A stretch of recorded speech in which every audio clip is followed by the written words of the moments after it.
Let's jump right into this explainer. Today, we're unpacking something intensely personal and incredibly raw. We are absolutely dismantling that glossy, inspirational poster version of life to find out what true, gritty resilience actually looks like.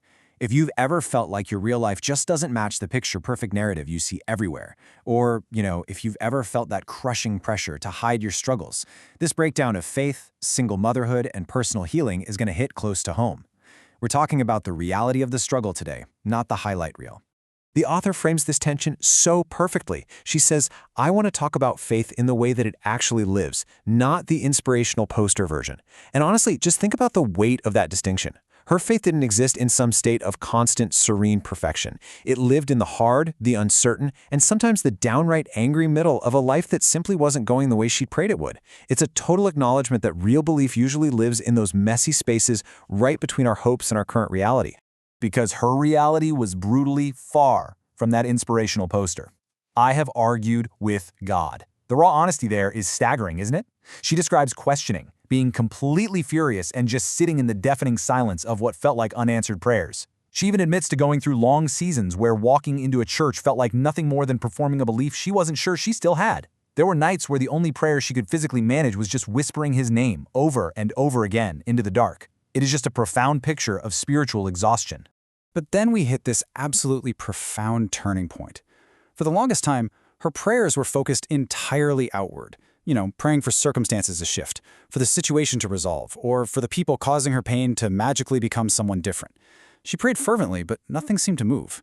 Then came this terrifying pivot inward. In one of her absolute lowest moments, she stopped asking for her circumstances to be fixed, and instead asked for the courage to fix herself. She literally asked to be shown what she couldn't see, to change whatever inside her needed changing, and just to find the courage to take the next step. So what does that inward shift actually require of a person? Well, it requires letting go of the steering wheel. She points out that this kind of prayer, asking to be changed rather than demanding your situation change, means completely surrendering the outcome. And when you've been gripping that steering wheel so tightly for so long, just trying to survive Tuesday, letting go of it feels exactly like falling. It's a terrifying loss of control. But the beautiful realization she shares is that she didn't fall, she was caught. Now, things didn't magically get better overnight, and it definitely wasn't without pain, but slowly, things began to shift. And this surrender led to a massive paradigm shift in how she viewed the world. Look, there's a really common misconception out there that if you're just faithful enough or obedient enough, the hard things in life will just stop happening. But an easy life is not the promise. The actual promise is presence. It means that bad things are still going to happen, for sure, but the guarantee is that you will not go through those hard, impossible things alone. And in her most difficult seasons, she discovered that presence alone was enough to make the impossible survivable. All right, so how does this abstract spiritual stuff actually play out in the messy day-to-day? Well, enter her 16-year-old daughter. The author describes a teenager who is, essentially, 16 going on 45. She has her mother's heart, her mother's stubbornness, and, crucially, her mother's absolute inability to let anything go unexamined. She's incredibly perceptive, which obviously makes a mother's job of shielding her from life's harsh realities incredibly complicated. Which creates this impossible tension. You have a mother desperately trying to protect her child by wiping her own tears, fixing her face, and making dinner as if everything in the world is perfectly fine. But that's contrasted against the undeniable reality that the child completely feels the true energy in the room.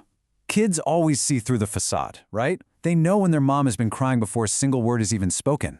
The author notes that carrying the knowledge that her daughter saw things she couldn't fully protect her from was easily one of the heaviest things she ever had to make peace with. And that brings us to the overwhelming weight of what she calls a particular brand of single mother guilt. This is a guilt that lives in the chest, like a physical stone.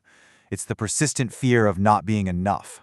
It's the sheer exhaustion of not having a partner to share the everyday load. It's the profound guilt of exposing your child to your own messy, imperfect healing process.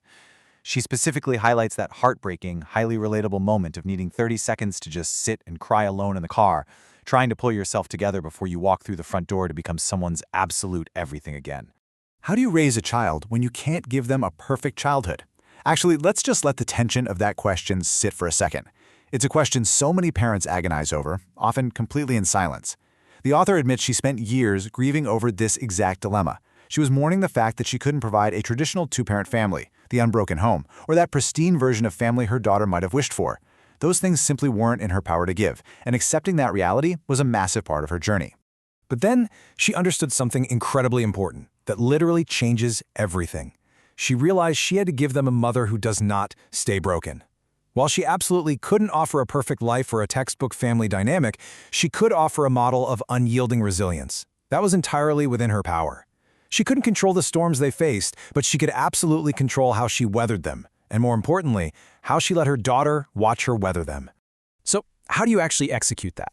Well, you do the hard work of healing out loud. You don't hide the struggle in the shadows. You let them see the messy, imperfect process of putting yourself back together. You make sure they see that when life knocks a woman down, she always gets back up. And crucially, you show them that choosing yourself isn't selfish. It's absolutely necessary for survival. Because children learn far more from watching us live our lives than from any lecture we could ever give them. They desperately need to see real, messy, imperfect faith and resilience in action. And this brings us to the ultimate goal, the real takeaway. If she could do that, I can do anything. This right here is the transformative gift of exposing your child to your messy healing process. By not hiding the struggle, by letting your daughter see the reality of getting back up time and time again, she's equipping her with an unshakable template for her own future. She wants her daughter to look at her mother's life, recognize the immense difficulty of it, and draw infinite, lifelong strength from that exact struggle. Which leaves us with one final, crucial thought for you to take away from this explainer today.